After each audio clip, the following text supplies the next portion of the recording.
What is up guys, Blue Spooky here. If you guys are enjoying the daily videos and you end up enjoying this video, please be sure to like, share, comment, and subscribe.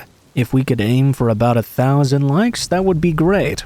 All of that goes towards helping the channel and making sure I can do these daily videos for a long time to come.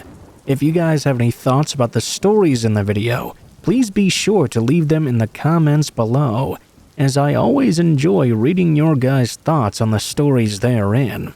Without further ado though guys, I will let you enjoy the next hour or so of true scary stories, and I hope you have a great day. I'll see you again at the end of the video.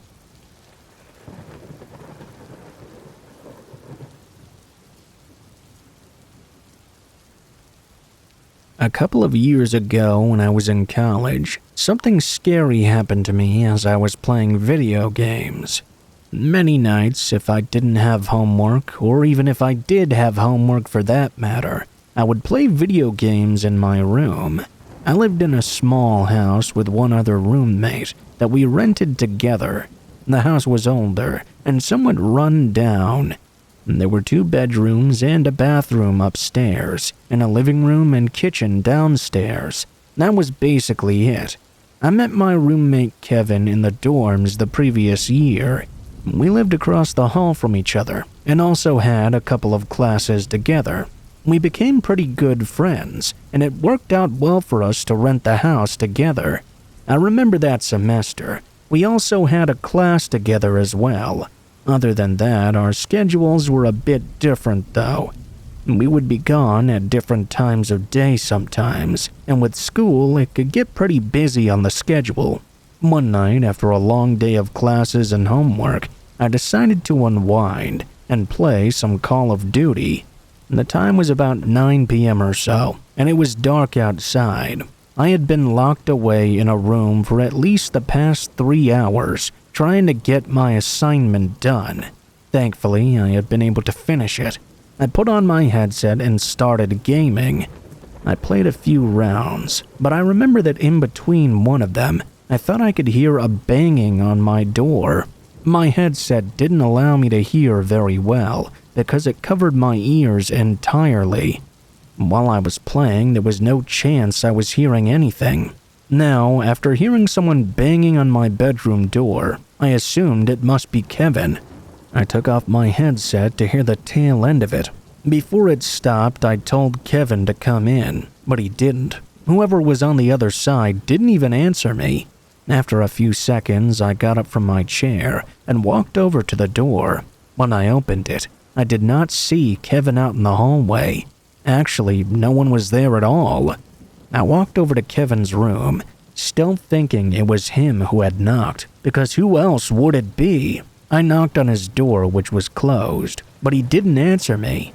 I thought about just walking into his room, but decided that might not be the best idea. Maybe he had gone downstairs or something. I walked downstairs and checked all around the house, but Kevin was nowhere to be seen. I figured he must be in his room. I went back to my bedroom and sat down at my chair to continue playing the game. I played Call of Duty for the next 30 minutes or so. I was right in the middle of a round when for some reason I thought I saw something out of the corner of my eye.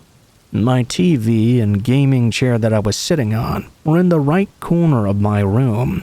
Directly to the left on the other side was the bedroom door. It seemed to be moving. Of course, I couldn't hear anything due to my headset being on. I looked over and saw my bedroom door slowly opening. It was extremely slow and deliberate, and it really creeped me out. Outside of my room, it was pitch black because all the lights were off. We often kept them off to save on the electricity bill. I could just barely see the part of someone for just a second before they moved away. My door was now open 3 or 4 inches. It had been completely closed before. I got the chills from seeing this. I was hoping it was just Kevin, but I had a bad feeling it was not him. I picked up my phone and sent Kevin a message asking him if he was home. He responded almost instantly, saying he was at the school gym working out. My creeped out feeling got 10 times worse. Somebody was in our home, and I didn't know who or why. My mind started racing. I was afraid the person inside might be dangerous. I couldn't bring myself to leave my room. It seemed like a big risk to me. I had no kinds of weapons or anything.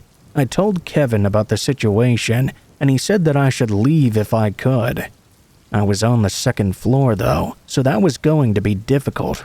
After several minutes of sitting in my chair and thinking of what to do, I got up and carefully closed the door again. It was just then that I could hear the sound of somebody walking around downstairs in our home.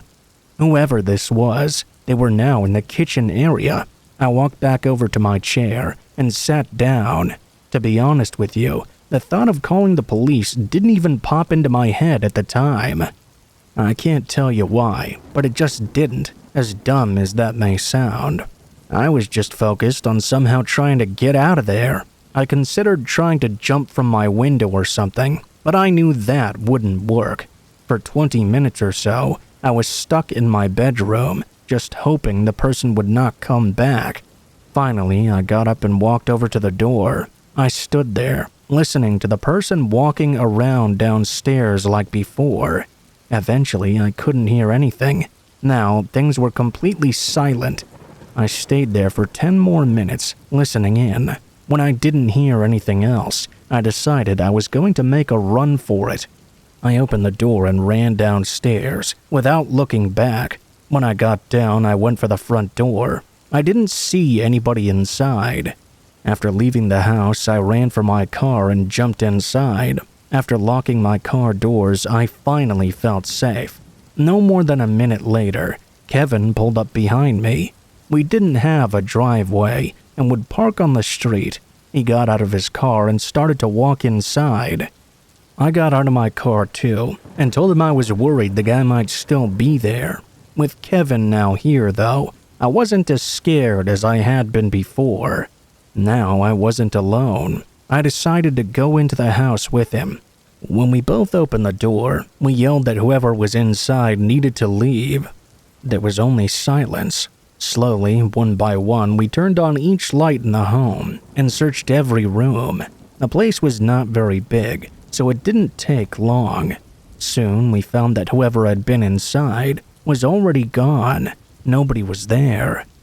I never found out who it was, and I don't think they ever came back either. Nothing had been stolen, either possibly because we were two broke college guys who didn't have anything worth stealing, or because they were there for something else.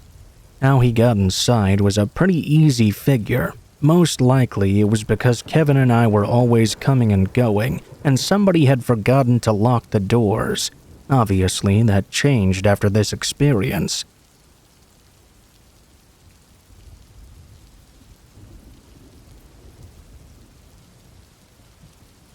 This is one I heard happen to a friend of a friend. I don't know if that makes it an urban legend or what, but I thought I would share it here because it's really spooky. It happened to a guy named Yamamoto when he went on a trip to Tohoku. He was part of a small traveling theater group, and they were performing in the area. This is what happened on the first night he got there. Unfortunately, his theater group arrived during the peak tourism season, so pretty much all the chain hotels were booked full. He did manage to find one room in another hotel, but he was told it was the only room available and happened to be in an older building that was still a part of the hotel. He wasn't exactly wild about the idea of not being placed in a modern hotel building, but he didn't have that many options left available to him. After paying for his room for the night, he was guided to it. He said that when he approached that building, he felt as if there was something wrong about it that made him feel very uneasy. Apparently, in his words, there was an oppressive force, which was hard for him to describe. Mr. Yamamoto there was a guy who apparently had never had any spiritual experiences before. He was a complete non-believer and skeptic, but he still felt an ominous vibe that night. If it were me in his shoes, I might have turned around and looked for another place to stay, but he pressed on. He went to see his room for the night. He thought he might have just been feeling a little anxious ahead of his performance, or maybe he could be tired from all the traveling. He checked in and got himself settled, and turned in for the night. Later that night at about 1 a.m. though, he was woken from a dreamless sleep to a loud banging on his hotel room door. He jumped out of bed to see what was going on. He got to his feet and went to check on the door. He walked over as quietly as he could to check if anyone was there. He called out to whoever was on the other side, "Who's there?" After looking through the peephole, he found that nobody was out there. He said he even opened the door a crack to double check, but again, there was no one to be seen. All he could see was the dimly lit hallway and the green lights of the emergency exit signs glowing. He just assumed it was a prankster out there banging on doors and running off. He didn't mind much pranks, but after 1 a.m., that was a little bit much. He did say, though, that he had a weirdly anxious feeling, the same kind he'd felt when he initially laid his eyes on the building. In that moment, he felt a sudden chill run through him. He couldn't bring himself to fall asleep again. He kept looking over at the door and saw the light from the hallway glowing in the little gap beneath it. He focused on that light for a reason unknown to him. At some point, he dropped off to sleep and suddenly began hearing the banging on the door again. Heavy, loud bangs that immediately snapped him awake. He leapt out of bed again. What if it was some kind of emergency or something? He trembled as he approached the door. As he was within touching distance of it, the banging stopped instantly. He put his eyes up to the peephole to see if he could catch anyone running off down the hallway as a prank, but there was not a single soul out there. He didn't want to take his eye away, just in case someone was hiding out of sight or something. He really wanted to find out who had been messing with him. Eventually, his left eye got tired from squinting out the peephole, so he changed it for his right eye. As he did this, he said he felt a terrifying force coming from behind him. Before he had a chance to move or turn to face what was coming his way, he felt his head get slammed against the door. Before he knew it, he dropped down to the ground, and that's where he stayed until morning came. In the morning, he went to the front desk immediately to complain to the man who was there. The man took his complaint and looked a little pale as Mr. Yamamoto revealed the details of the night before. He pressed the hotel staff for an explanation. This guy was apparently a bit of a hothead who was quick to get things escalating. I guess that comes with the territory of being in the acting game, though. Anyway, he wouldn't leave the guy at the front desk alone until he told him about something that happened 6 years ago. Apparently, there was a fire in that building. Most of the guests were able to escape through the fire exits or leave their rooms through the emergency stairs. There was one young woman, though, who checked into the room he stayed in that didn't make it out that night. The fire alarms were blaring in each room and the halls, but for some reason she managed to sleep through them. When she finally woke up and realized that something was wrong, her room was filling with smoke, seeping in through the crack beneath the door. As she crawled to the door to escape, she found she had locked it and put the chain on from the night before. It was too hot for her to touch, and in the end she passed out due to a lack of oxygen. That made Mr. Yamamoto feel pale and really sent shivers coursing through his body. That didn't scare him as much as what he realized a couple of moments later, though.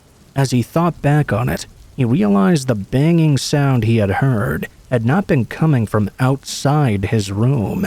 It had been coming from the inside. He suspects it was likely the residual energy of that young woman's spirit, desperately trying to escape her hotel room even in the afterlife. How sad.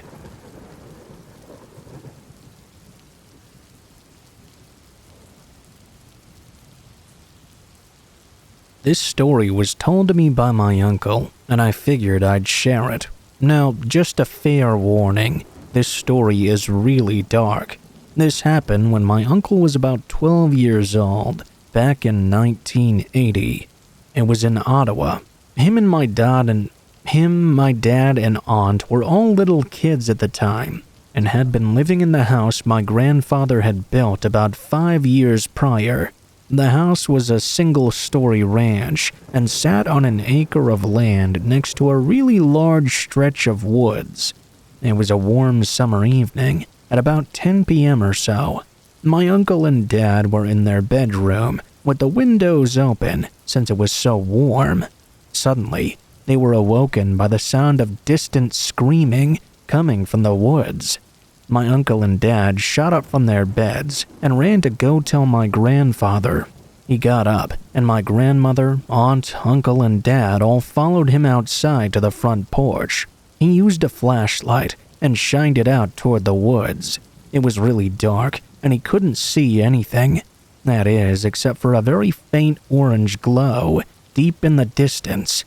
He went back inside and used the phone in the kitchen. He called some of his buddies to come over. Like a scene right out of a horror movie 18 minutes later, 2 pickup trucks full of guys with shotguns then arrived. My grandfather made my grandmother, my uncle, dad, and aunt wait inside the house while they all went to investigate the woods. My uncle said they were gone for a really long time, and my grandmother had started worrying. At about 1 a.m., the guys finally returned, but they were all really pale and wouldn't say much about what they had seen. When my grandmother asked about what happened, my grandfather made the kids go back to bed. He took her to the garage on the other side of the house to talk to her. He didn't tell my uncle what happened until years later, and it's no wonder that he didn't want to. When they went into the woods after walking deep inside, they found an abandoned campsite with a smoldering fire. There were beer cans and moonshine everywhere. On a nearby tree was a terrifying sight. A naked black man, beaten and hung with a noose, with a KKK flag stitched to his chest. There's more, of course, but I'm going to leave that out. It was truly graphic and disgusting. My grandfather said it was the most horrifying thing he'd ever seen. They immediately turned around and left. He went back in daylight a few days later, but the body had been buried, with another KKK flag being used as the marker. Now, you're probably hoping some sick people were arrested and justice was brought to the family of this person, but unfortunately no. My grandfather never called the sheriff about this. Unfortunately, the Monroe County sheriffs are extremely corrupt, and some of them are even KKK members themselves. Some still are to this day. The sheriff is even part of a well-known biker gang, so no report was ever made. It would have just gotten thrown out, and probably would have put a huge target on the back of my grandfather, as well as his buddies. You won't find the story online, because it was never reported. A lot of people probably don't want this out there, but I just had to share it, so there's some record of it. Just please don't go investigating this in person. It might really piss off some people in those parts. If you ask any of the locals that lived there for a really long time though, they'll tell you those woods were a well-known hangout for the KKK back in the day. I'm just really glad that time is now over.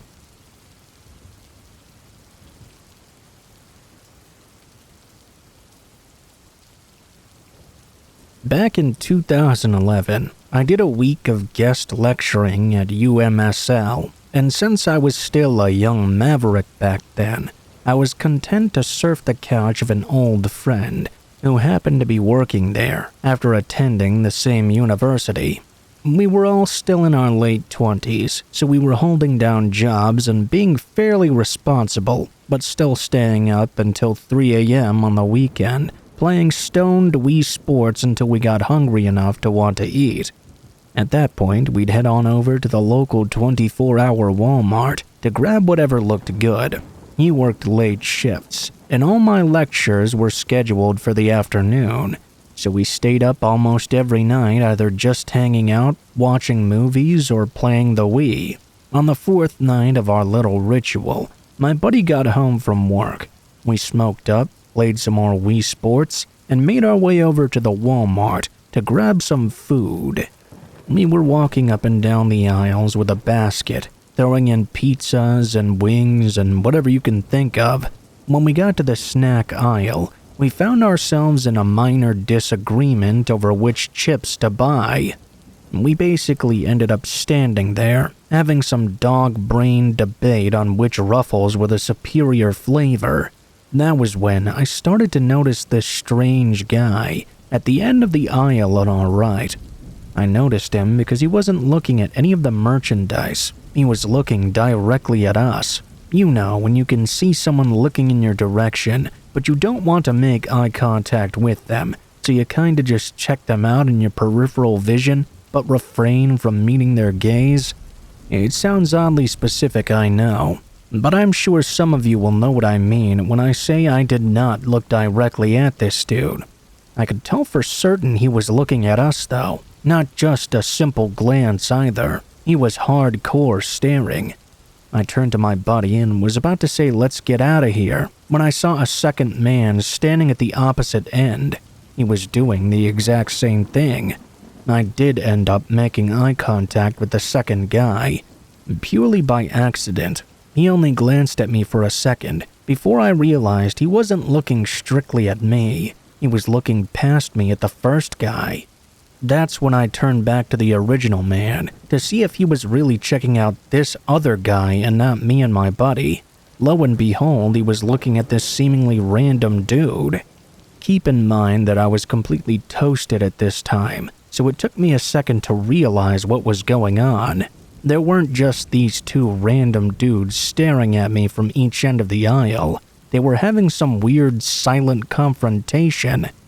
At first, I didn't realize just what that meant, but the second the guy on my right reached for his waistband, and I saw a flash of black against his bright red boxers, everything started to slow down and hit me all at once. I remember dragging my buddy to the floor as all of a sudden shots began to pop off around us. I instinctively tucked my head in and squeezed my eyes shut. Because of that, I didn't see anything of what happened next. All I could hear was a flurry of shots, more specifically, the crazy echoing they made as the sound waves bounced all over the store, while the shots continued ringing out as the gun battle ensued. I had my buddy in my left ear screaming "what the fuck" over and over. We just laid there until everything finally went quiet. My ears were ringing, and at that point my buddy had gone quiet too. Probably one of the most terrifying moments of my entire life right there. I thought my best friend in the entire world had just been shot dead. Thankfully, he had just finally decided to shut up and be quiet. But that moment of thinking, "Oh God, please no," was one of the worst ones in my entire life. I remember helping my friend up, and we saw one of the employees running for a fire exit. We followed. Next thing I knew, we were in the parking lot, hearing one siren turn into two, and then doubling again. Before we knew it, there were a half-dozen cop cars all pulling into that Walmart parking lot. It was completely filled with red and blue lights as the cops began to swarm into the Walmart through the front entrance. By that point, both shooters were long gone, though. I don't remember seeing any blood. I mean, not that we were looking. I'm not sure they even actually hit each other. I read later that you don't start gushing blood after being shot. Sometimes it takes a second for the bleeding to really kick in, depending on where the wound is. Maybe they did hit each other, and I just didn't see any of it. I actually did a disturbing amount of research into small caliber shootouts after that whole incident. It was all under the recommendation of the therapists I'd been provided. They were really great providing me with paid leave as well. I'm not going to lie, being in public places was pretty nerve-wracking for a while after. The thing that really got me was how lucky we'd been not to have been hit in the crossfire. I'll put it this way, we had to talk to the cops afterward to give them a description of both shooters. We got a pretty good breakdown on what actually happened. I guess these two gangbangers managed to pepper the entire aisle with bullets that somehow went everywhere, but by the grace of God, neither of us had been hit. It's still something I think about from time to time. Whenever I drive past Walmart someplace, it's guaranteed to pop into my head. If I ever have to visit one for any reason, I always wonder what might happen. I don't know what might have happened if I hadn't spotted the guns in time, or if we hadn't been so lucky in regard to where the bullets ended up.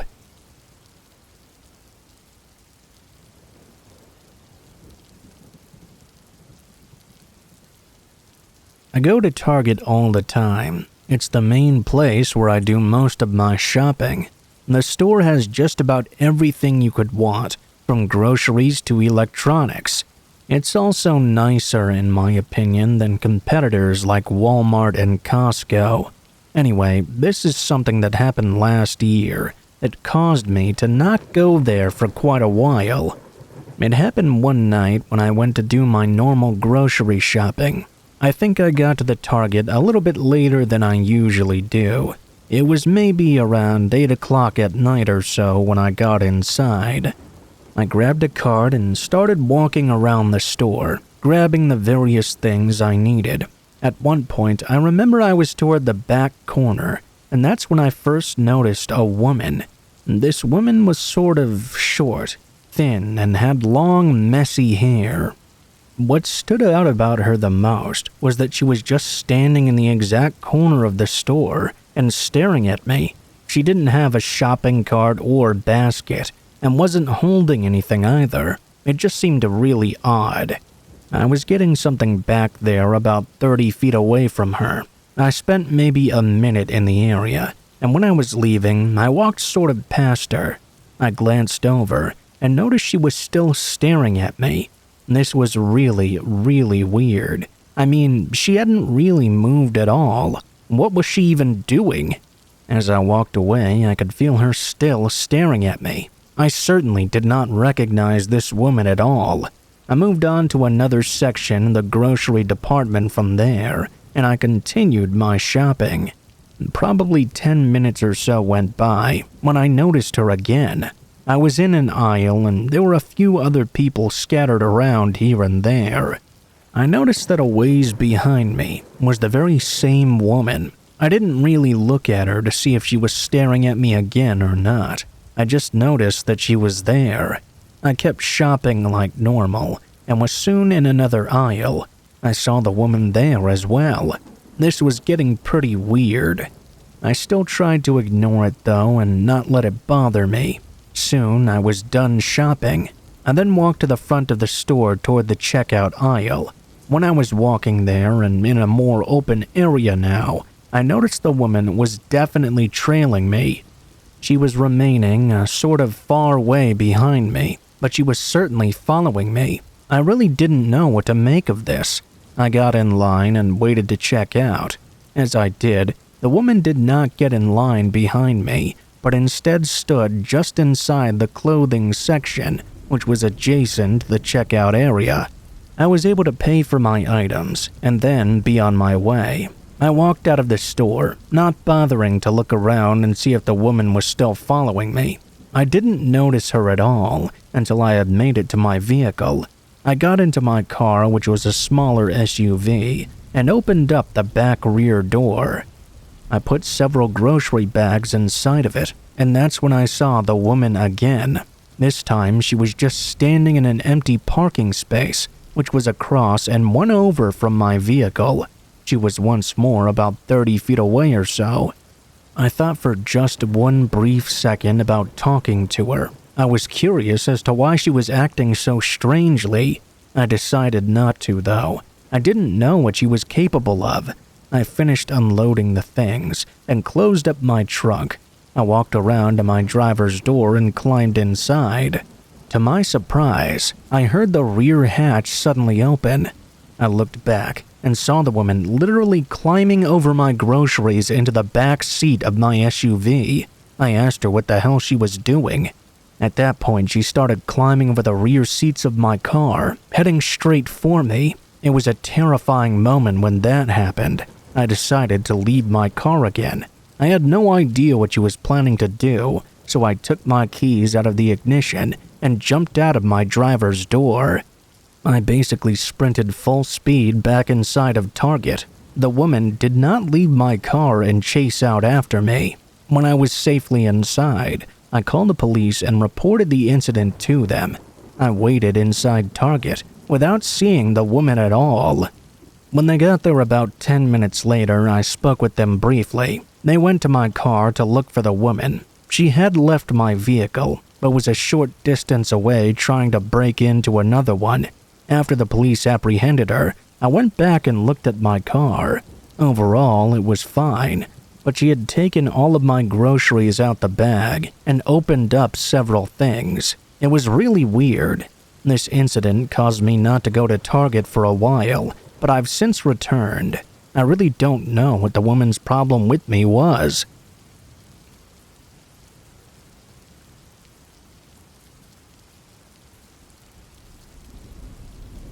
I had a really strange experience during high school. It's so strange that I don't think anyone I've told actually believes me. They just kind of nod and listen along, but I can assure you, it's 100% true.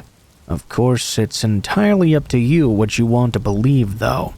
It happened during autumn. My second year of high school was kind of unique. They didn't put much interest into school festivals at all. They had a very heavy focus on sports and cheerleading clubs. Every class was expected to show their spirit for our teams and help out with all the sporting events. My class decided to make a large signboard that we would position behind the cheerleaders. So, along with a couple of my closer friends in the group, we formed a party to go out and find some wood. Well, to a bunch of teenage boys, wood isn't exactly hard to come by, but it's expensive wood from a tree. I mean lumber, of course. We decided to go with bamboo to build the structure, because that's abundantly available here in Japan. One kid in my class said his family owned some land where we could find some bamboo. Now, I was expecting some small plot of land, but this kid's family land included a mountain. Me and a couple of other boys went with him to his family mountain on a Saturday afternoon to cut down some bamboo. There were 5 of us in total. Thankfully, the bamboo thicket was just at the lower part of the mountain. There was a woodland trail which wasn't paved in the middle of that thicket of bamboo, which led further up the mountain. I would say the mountain was about 100 meters high. We found some suitable bamboo that would be strong enough to support the sign our class was making.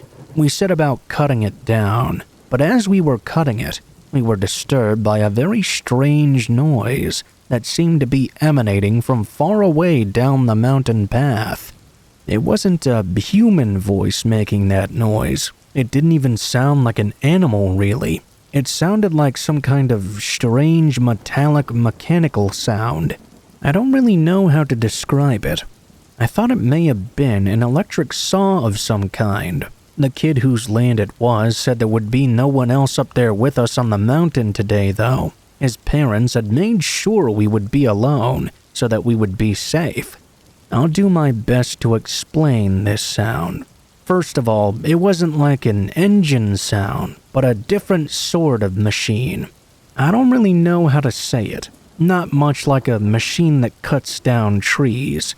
More like a machine that uses gears to move things back and forth or something. I don't know. It wasn't the kind of machinery you'd expect to hear in the mountains. The 5 of us put down our tools and looked at each other as this metallic noise screeched out again. I got to my feet and decided to go in search of that noise. Probably a really dumb move, but I was a high school kid. I certainly wouldn't do it again at this age, though. I'm 25 now, by the way. Anyway, I stuttered along the woodland path with my classmates following along behind me. They were probably just as interested as I was. As we went further along the trail, we heard the same noise again. This time, the noise was coming a little bit off to the right of the trail from a dense grove of trees. We headed off the beaten path and out into the woods. There were various rocky outcrops here. The landowner kid stopped and pointed at something in silence. I followed the direction of his finger with my eyes, and I was shocked to see a door. There was a door attached to one of these rocky outcroppings. I couldn't believe what I was seeing. It was like someone had built a secret base out here, but this couldn't just be the work of some kids or some homeless person. This was an impressive door. It was made of pure metal and didn't have a handle. I didn't know how it could be opened or closed. This strange door in the middle of the woods was a hell of a sight, especially when that metal was the only non-natural thing in the vicinity, the only man-made thing out here. The door was actually partly open, and we could see darkness spilling out of it. I couldn't make out what was in there, but it looked like some kind of large passageway. I turned to the landowner kid. "Hey, what's with this door here? I have no clue. I had no idea this was here." He took a couple of steps closer and kept saying over and over he had no clue what this was. He turned back to us. "Hey, why don't we look inside?" As soon as he said that, all I could think of was how horrible it would be if the door suddenly closed when we were all inside.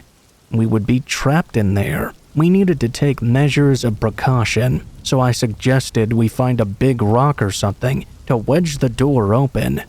Only 3 of us wanted to go in out of the 5. The others were too scared. We found a rock big enough to hold the door open, and I asked the other 2 to stand on guard for us and yell if something happened. With the rock in place, the 3 of us headed in. My heart was beating in my chest. I was filled with a mix of excitement and fear. It was pitch black inside, made it difficult to see what was directly in front of us. Since us 3 were secret smokers, we all whipped out our Zippo lighters. I headed the expedition into the tunnel with my 2 other friends to my left and right, making a sort of triangle formation. I touched the walls of the passage at one point, and they felt like they were made of rock, like the mountain had been carved out. It was very clear to me this was not a natural occurrence in nature. This passageway had been created by some kind of machinery. It was wide enough for a couple people to pass through. It was making me a little claustrophobic. The fear began to outweigh the excitement. I'd say we'd gone about 10 meters into the passageway, when at that point it opened up into a wider area. There was nothing in this room area though, no signs of life, just an empty space. We couldn't see where the wall ended. We talked about it briefly with one another, and were considering whether to keep exploring or head back out. Our friends outside made up our minds for us. Their voices echoed into the passageway as they shouted for us to come back. They sounded panicked and frightened and were really worked up. They were screaming themselves hoarse. Something had seriously scared them, and thus scared us 3. Panic came like a wave and washed over us. We all freaked out and ran for it. We needed to get out of that passageway. We hurried back toward the doorway. To our utter disbelief, the door was moving on its own. The rock alone wasn't enough to hold the door open. The 2 others were holding it back best as they could, but it seemed too strong even for them.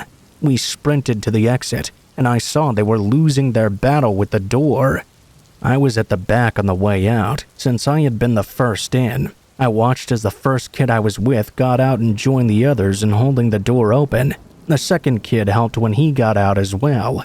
If they hadn't done that with their quick thinking, I would have likely been trapped in that passageway. I made it out just in the nick of time as the door closed behind me. As everyone let go, I moved away from the door. It made that mechanical sound we had heard earlier. The rock we had wedged it open with cracked and rolled down the passageway into the dark before the door slammed shut. It was clear to us now that the sound we'd heard before was the door opening and closing. According to one of the kids who'd waited outside for us, the door had suddenly started closing on its own without any warning. That's when they grabbed it. Had they not done that, and had us 3 in the passageway been a little slower, we would have been trapped in there. I couldn't help but imagine the image of a Venus flytrap. When that realization came to me, we tried to calm ourselves down. It was getting a little dark out now, so we made plans to go back and investigate the following day.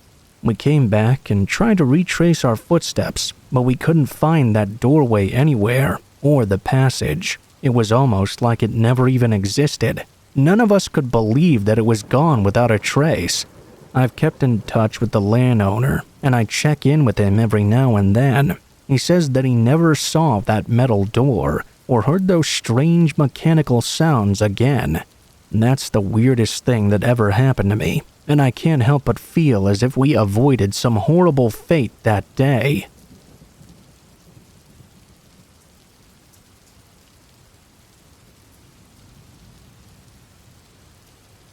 Before I begin this story, I just want to say in advance to all those that are supportive through this post that I greatly appreciate it. I do not condone violence, and I do not support sending your kid to school with guns, although I'm glad my dad didn't see it that way at the time. For those of you who don't believe me, I don't blame you. Everyone lies on the internet, and it's always good to be a skeptic. It's been 15 years, and it's definitely brought back some more emotions than I've been wanting to admit. I grew up in a DC suburb. We rarely have crime, and when we do, it's typically a crime of abundance. Kids getting busted with coke, drunk driving, graffiti to look cool. You get the picture. I always considered it a super safe place until my life changed in an instant.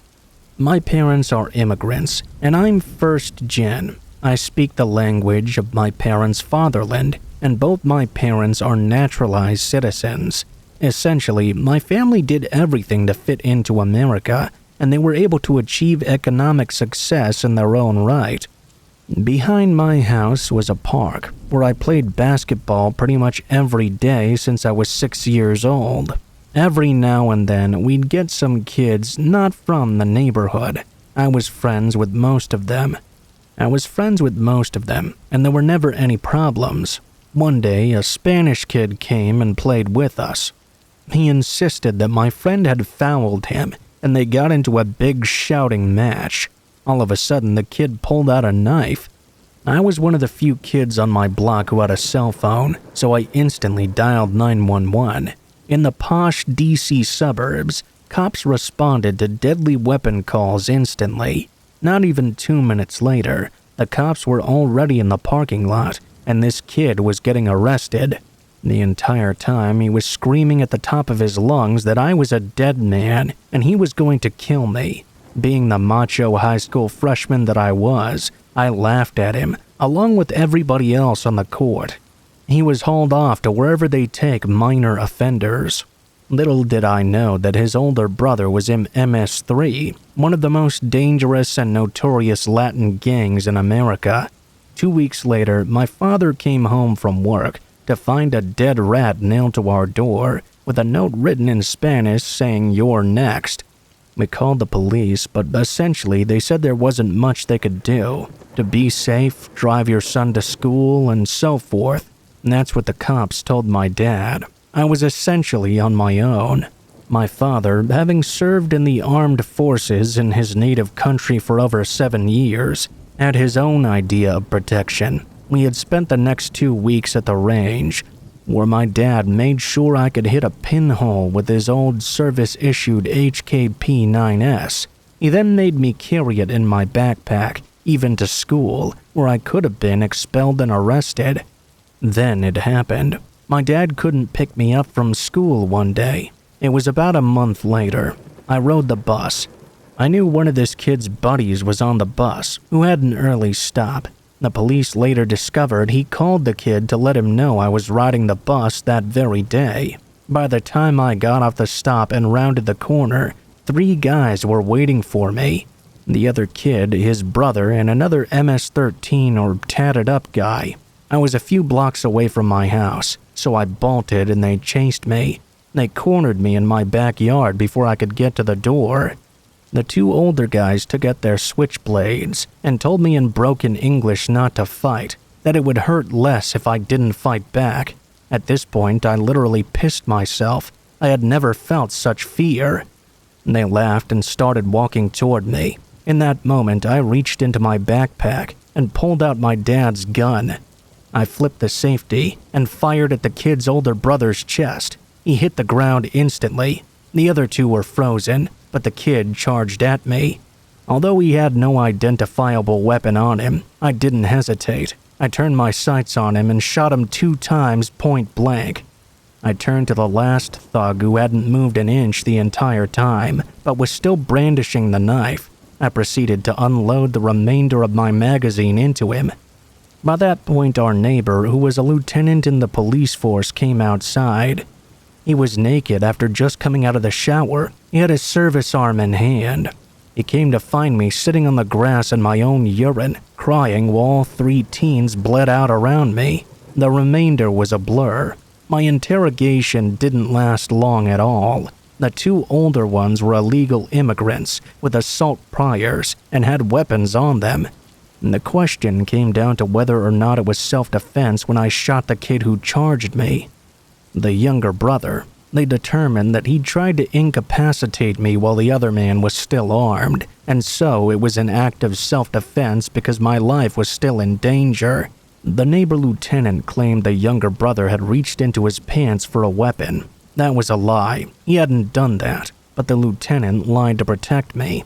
I wasn't even detained for longer than a few hours. My family moved soon after. Luckily, we had the means to do so. I got sent to a private school in a different state, which ended up being a really great experience for me. Keep in mind, I was 14 when this happened. I'm in my late 20s now, and I don't regret anything. My parents sent me to counseling, but even the counselor said I was relatively stable. All things considered, I'm not a violent person, nor do I hold any prejudice against Latinos at all. I am a little paranoid though, and I have a concealed carry permit now. I'm wildly socially liberal, but I will not hesitate to defend my Second Amendment rights.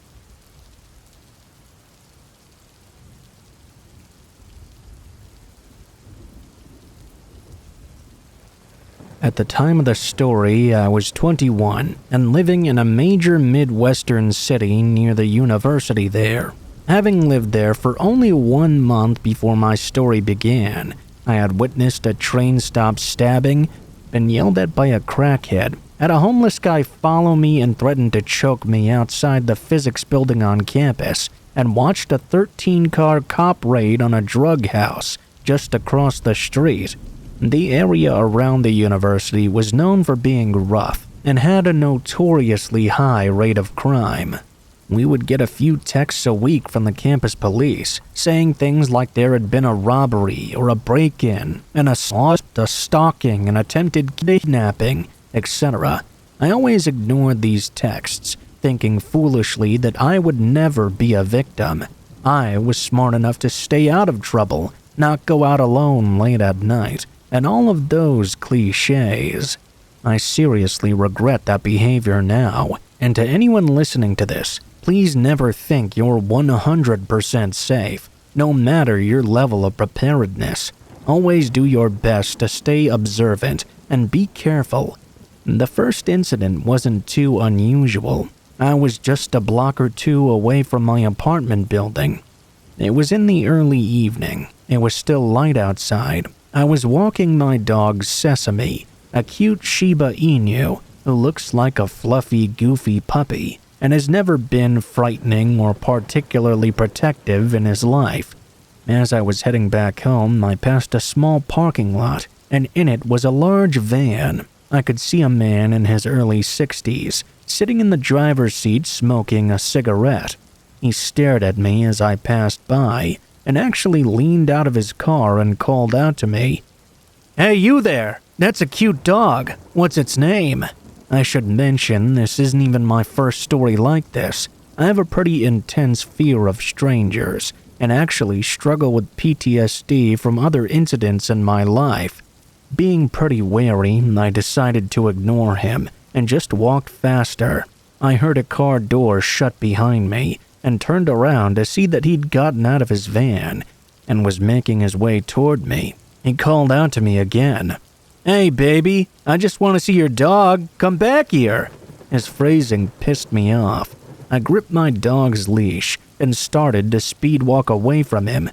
I was starting to feel nervous. My heart was beginning to pound, but I kept telling myself over and over that I was overreacting.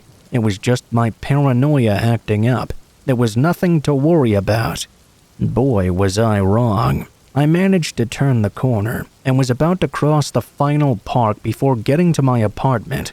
And my fear over the van guy. I wasn't paying as much attention as I usually do to what's in front of me. I looked back over my shoulder, and the guy had stopped following me. He was standing in the middle of the sidewalk with a big creepy grin on his face. I whirled back around, with my eyes glued to the building. I only needed to walk another half a block, and I'd be home then. I was going to get away from him and his creepy van. Just when I thought I was safe, though, a group of 5 or 6 men emerged from the side of the park I wasn't watching. They were all tall and intimidating in stature, and all of them were laughing and looking right at me. Out of the corner of my eye, the van guy started moving toward me as well. I remember he was whistling. I again picked up my pace and desperately searched for my keys in my pockets as I hurried to the door. The group of men then veered toward me, partially cutting me off. In all my stupid politeness, I stopped. They grinned at me with sick, perverted smiles, obviously checking me out, looking up and down my body.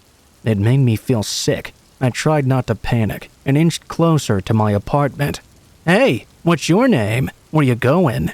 What's your Snapchat? Is this your apartment? Can we come over?" They all barraged me with questions, one after another. I tried to refuse them. I saw the van guy come and join their group, leering at me while I inched away. They moved closer, and one of them reached out for me, his fingers actually touching my arm. I leapt back, trying not to start crying. All of a sudden, Sesame lunged at them with his teeth bared and a horrifying snarl ripping from his throat. Every bit of his cute Shiba personality was completely gone, and he looked like he wanted to tear these guys' throats out. It startled them enough that I was able to turn around and sprint the final distance to my building, locking the door behind me. I fell to the floor inside, hugging Sesame. The entire front of my building, however, was made of glass, and to my horror and disbelief, the group of men came and stood in front of the windows, grinning at me, laughing and making kissing faces and lewd gestures. The apartment manager came out and called the cops on them, but they ran away. I made it back home and scrubbed myself in the shower, crying and shaking with fear. Sesame got a special dinner that night, and I kept telling myself they just wanted to mess with me. I was never in any real danger. Stupid of me, I know. About a month later, when I finally managed to be able to walk outside my apartment without severe anxiety, I actually planned on moving a bit further away from campus. I was still going to be in the sketchy neighborhood, but the thought of those men knowing where I lived kept me up at night. My apartment actually hired a security guard to be there 24/7 after someone had broken into the building, smashed all the windows, destroyed some of the furniture, and stolen a bunch of bikes. Of course, my bike had gotten stolen as well. Anyway, I was heading home from class. It was a beautiful day, and I felt pretty happy for once. I put my earbuds in on the last few blocks before I got home. After a block or so, I started to feel like someone was watching me, though. My palms started sweating, and I glanced behind me, trying not to look obvious. A tall man was 20 feet behind me, staring straight at my head. I snapped my head back around and ripped out my earbuds. No, I thought. It can't be one of them. I was just jumping to conclusions, giving my anxiety disorder and paranoia fuel.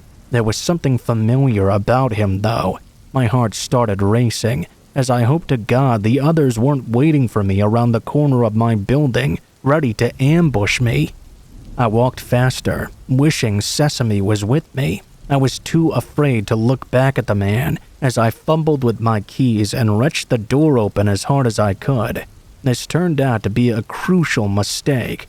I ran to the elevator, trying to breathe a sigh of relief, but when I looked back, I saw with absolute horror that the man had managed to catch the door and had thrown it wide open. He was slowly coming into the building with me. He paused, standing away from me but close enough that I could hear his ragged breath and the smell of alcohol coming off him. My heart was thudding in my chest now. I struggled to think clearly. The apartment manager was already home for the day, and I was completely alone in the lobby. There were no other doors out of that room, and the stranger was blocking my way. The security guard, who was supposed to be keeping an eye on the building, was nowhere to be seen. The elevator came and I tried to run into it and slammed my hand over the door close button as fast as I could. I pushed my floor button and huddled in the far corner of the elevator. I started to once again try to catch my breath, but right when the door was almost closed, he stuck his hand in. I couldn't believe it. He waited until the door was just about to close, and then he stopped it. He was standing close enough that there was no way that was a mistake. My stomach dropped, and a suffocating sense of dread crept in. I kept my head down as he joined me. My desperate hope was that he was just a dirty, drunken resident of the building. That was dashed when he didn't press any buttons. I don't know why I didn't run out of the elevator or try to leave the building again. I was paralyzed with fear, and all I could do was watch as the door closed and sealed my fate.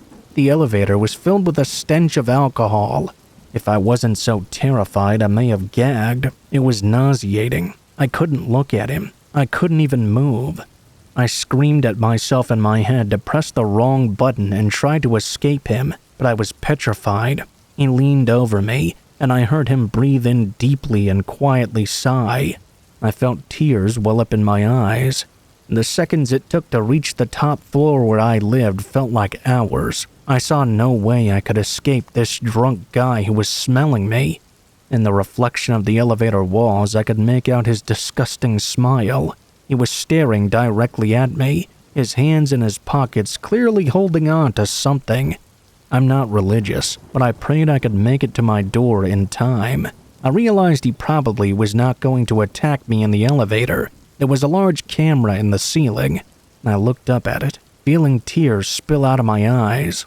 As I did so, I hoped that whoever saw the tape later would eventually identify this man. The worst part of this all was that I've trained in martial arts and self-defense since I was about 8 years old. I thought myself as braver and stronger than I was acting. I should know what to do. I should be strong enough to do it. But no matter how many times I had disarmed, thrown, or choked out attackers in the studio, nothing prepares you for the dread of a real-life situation. As the elevator reached my floor, I managed to snap out of my stupor long enough to dash out the door and run to my apartment unit. I nearly missed the keyhole, but threw the door open. I was nearly through when my backpack snagged on the handle of the door. I heard the man running over, a little bit of a chuckle building in his throat as he watched me panic and struggle to get free. Eventually, I gave up and shoved my arms through the straps, abandoning my backpack. As I did so, the man suddenly reached out for me. I was able to slam the door shut and deadbolt it. The gust of the air from the door slamming brought his disgusting smell in with me. I looked through the peephole. There he was, staring right at it, pressing his forehead against the door. His mouth was in a furious scowl. He swore at me and ripped my backpack off the handle of the door. He slammed it to the ground. I winced as I heard my laptop thud. I was still too terrified to say anything. I grabbed the knife I kept by my door, ready in my hand if he tried anything further.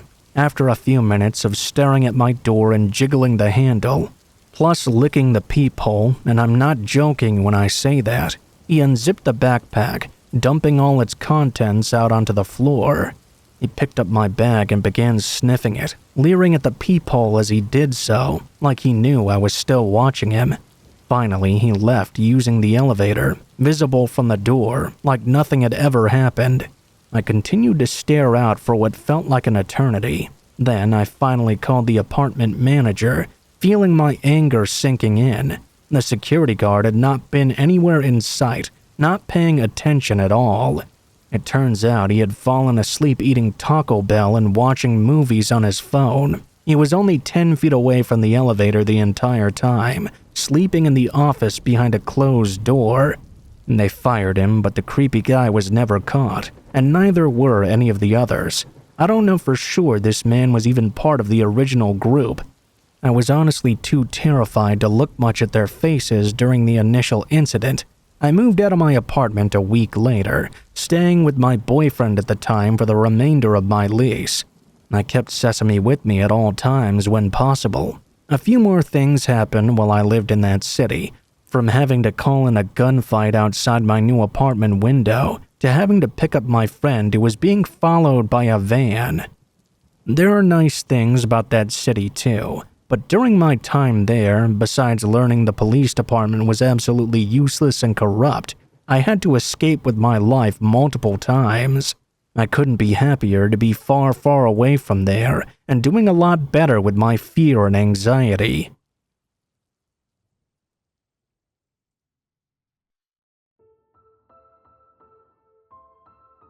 What is up, guys? Blue Spooky here. Thank you guys so much for watching, especially if you made it this far to the end of the video.